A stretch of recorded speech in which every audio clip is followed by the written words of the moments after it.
After finishing Metroid Prime Remastered back in 2023, I held out for a remaster of its sequels. 2 years later, in October 2025, with Metroid Prime 4 Beyond just 2 months away, I threw in the towel and decided it was time to replay the originals. However, I wanted the best experience I could get, and a blurry 420p version from the Wii didn't seem the best way to do it. So thanks to the wonders of the Dolphin emulator and the Prime Hacks specific modified version of it, I played through Prime 2 in 1080p, and most interestingly, with mouse and keyboard controls. It's been over 15 years since my full playthrough, and over 20 since I first played it at all. So it's about time I re-experienced its mysterious dark and light world. This is Metroid Prime 2 Echoes.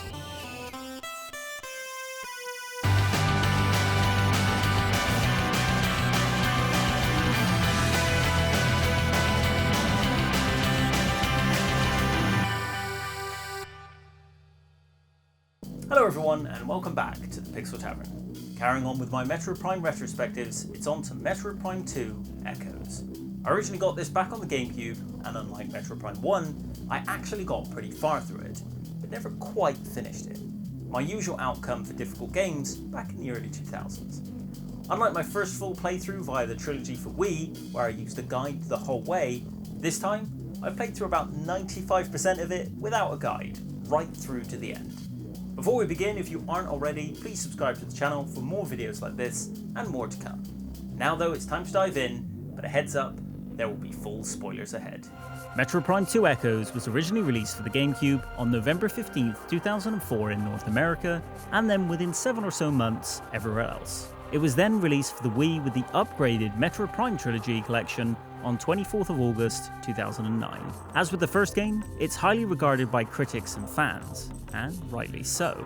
I remember first playing this when I got it for Christmas back in 2004, a grueling 22 years ago. I managed to get into this one a lot more than when I originally played Prime 1 on the GameCube. I was a big fan of Halo 1 and 2, and I got a lot of their vibes here, especially with one of the early cutscenes which follows Federation soldiers being attacked by a new faction of enemy called the Ing, which gave me flashbacks of the Flood reveal in Halo 1. The Ing herald from the parallel world of Prime 2's new planet, Aether.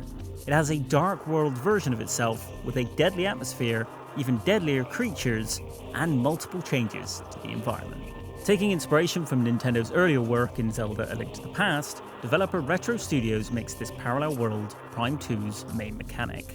Almost every room across the map has a dark world version of itself, and by using portals, you can swap between the two.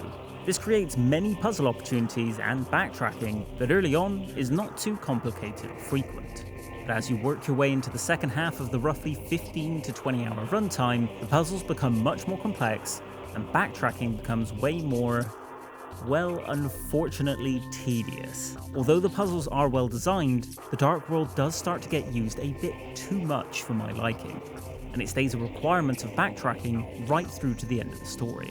Sometimes, even if you're just trying to cross a room, you will need to swap between worlds, sometimes even multiple times. This tedium is compounded by the fact that the very atmosphere hurts you, and you need to run between domes of light in order to heal. Mostly this is fine, but on occasion you might have to just stand there for a good few minutes to recover your health before you can really continue, especially early on when you are low on energy tanks. The frequency of this dimension hopping is also not helped by the repeated use of an admittedly fairly short 12-second cutscene, but you do learn to hate it as you see it over and over again, with no variance at all.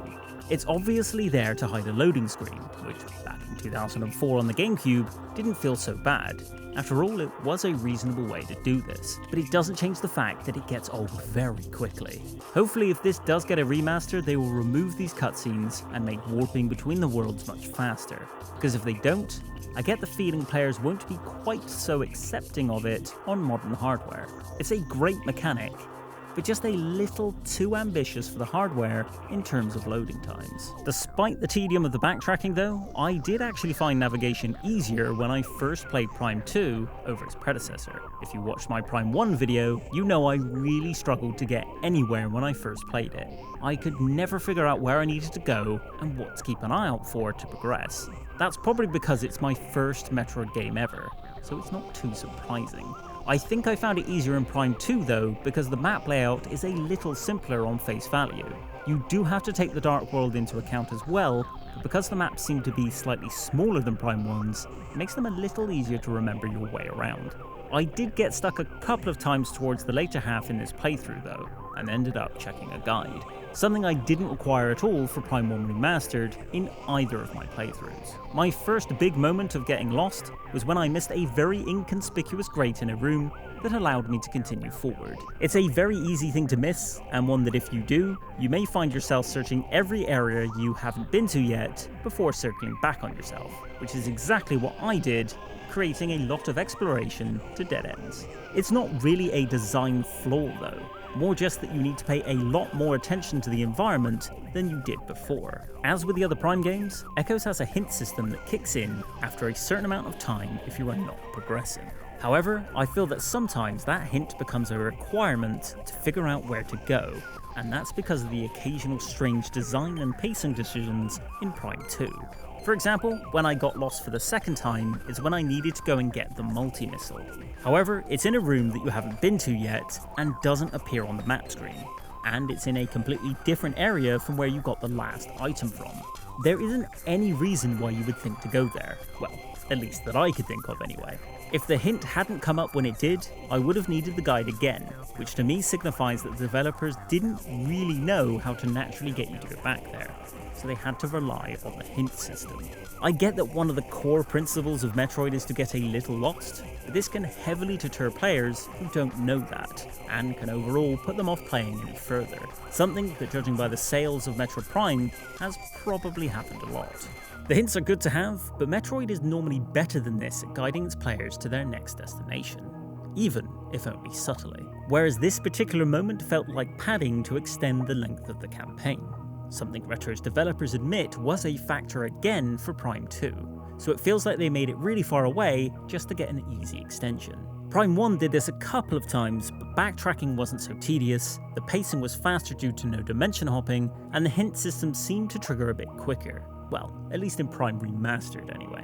If you want to see any of the interviews that I'm referring to, check out a great channel called Kiwi Talks, where there are dozens of developer interviews. I'll leave a link to their channel in the description below. I feel an easy fix to the hint system would be to make a scan for signals option on the map screen that triggers them, as that way they are completely optional. Your hardcore speedrunners can ignore the feature, but newer players can use it to help keep the pace of the adventure moving forward. It could be an easy way to keep the difficulty of the Prime series high, while also making it accessible to new players, something the Metroid Prime series would definitely benefit from. This difficulty is something Prime 3 didn't quite balance right, and leaned slightly too much on the easy side. Prime 4 on the other hand, pretty much introduces that exact hint system. This is where you can radio from the map screen for advice on where to go, but never on actual puzzles. I think the developers nailed it with that feature, as it doesn't take away from the game design at all.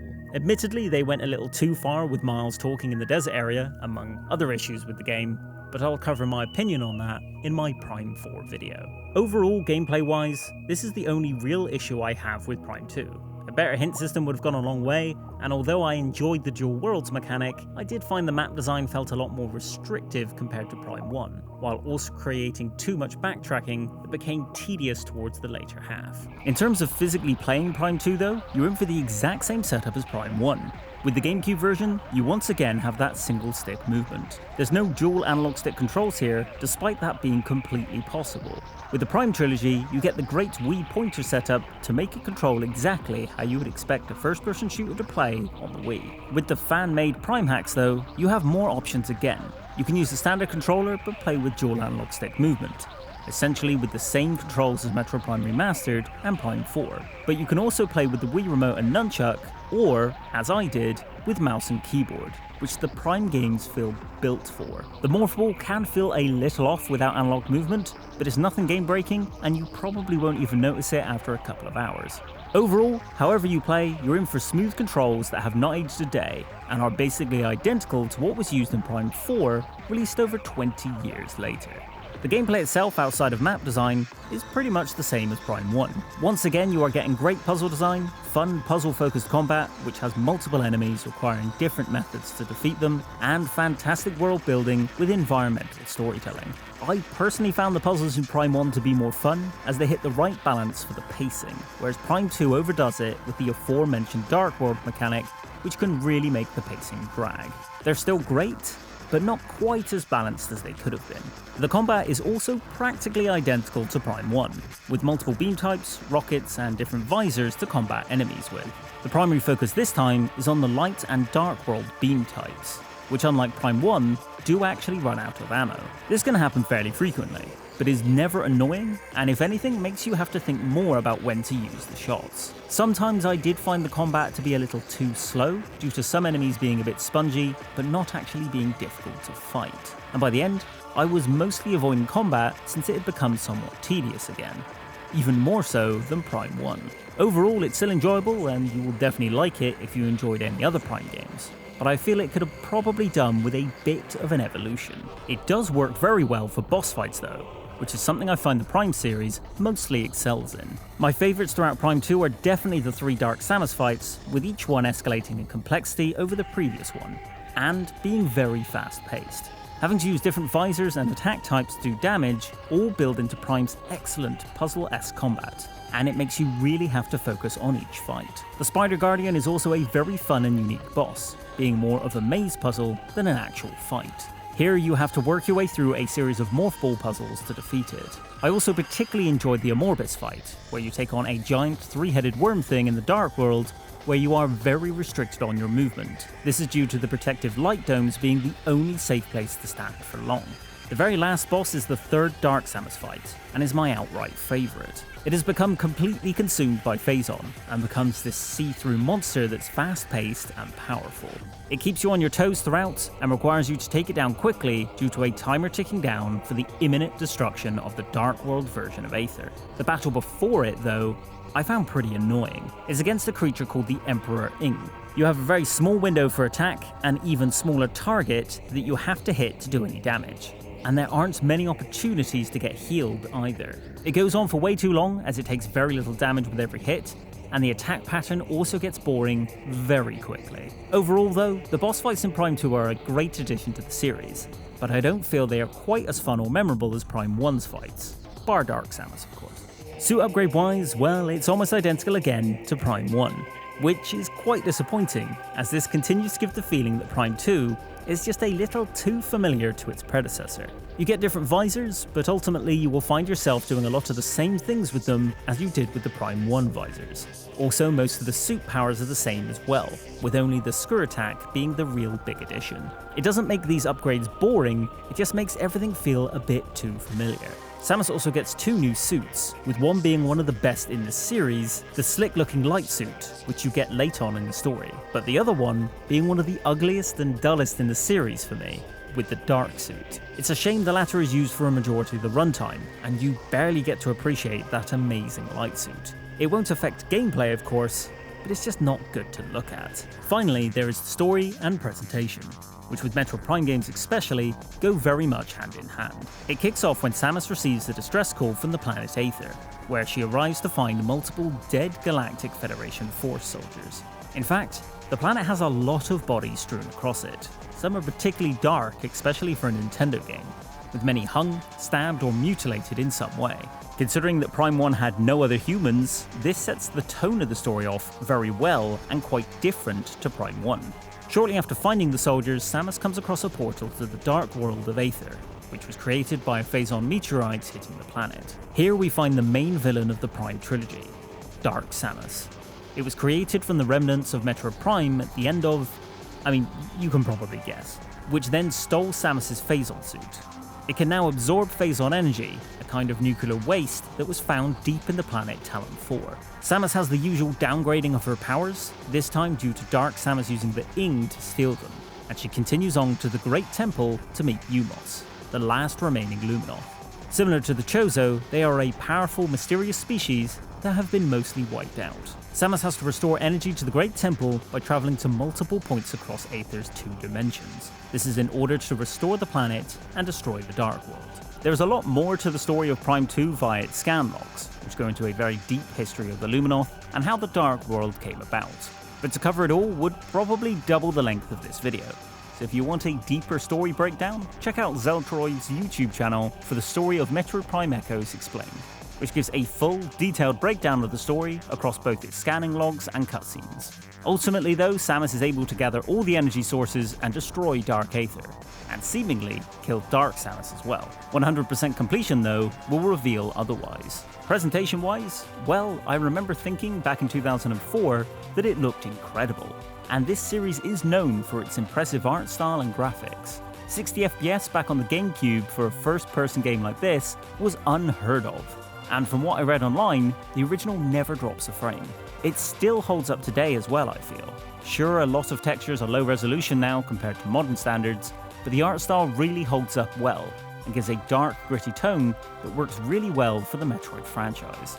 By creating smaller areas and having a big focus on puzzles over combat, Retro Studios was able to make an incredible looking and smooth running game in a generation that was plagued with performance issues. Finally, there's the sound and the music.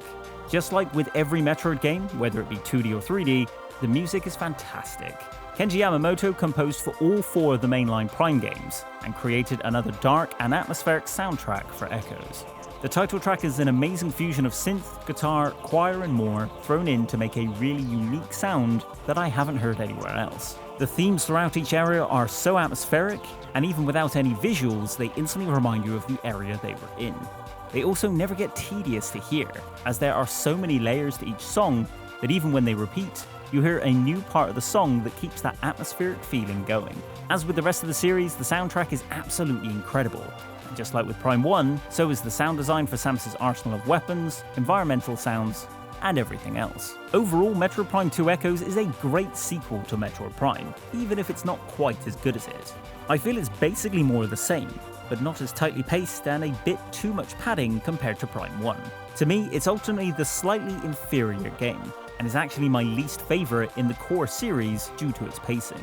Something that is also compounded by the ending fetch quest, which I feel is far worse than Prime 1's, once again due to the tedium of backtracking across Aether. With Prime 1's artifact quest, I personally found it to be quite fun and fast to get through. Prime 2's feels even more obvious as padding though, as it needlessly drags out the ending by having you always have to go to the Dark World to find the items. Prime 2 still shines though with its amazing puzzles, gameplay, presentation and design work all coming together to make a must-play title. If you enjoyed any other Metroid game, 2D or 3D, you're in for a great time with this, and it deserves a remaster just as much as the original.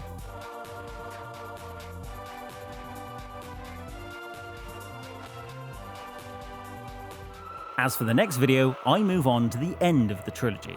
The first and last Metroid Prime on the Wii, and the last mainline title we would get for 18 years. I'll catch you next time for Metroid Prime 3 Corruption. Thank you very much for watching. My name's Phil, and I'm the creator of the Pixel Tavern. I hope you enjoyed the video. Please click the like button, and if you're not already, please subscribe to the channel and click the bell icon to stay notified of new videos releasing. If you want to check out any of the other channels I mentioned in this video, I've linked them in the description below. Please also leave a comment here of your experiences around Metroid Prime 2. Do you prefer it over the other Prime games? Any memories of the multiplayer, which is something I didn't really play much of? And where do you think its damn remaster is? It's been 3 years. Till next time though, I hope you will keep well, and thank you very much for watching.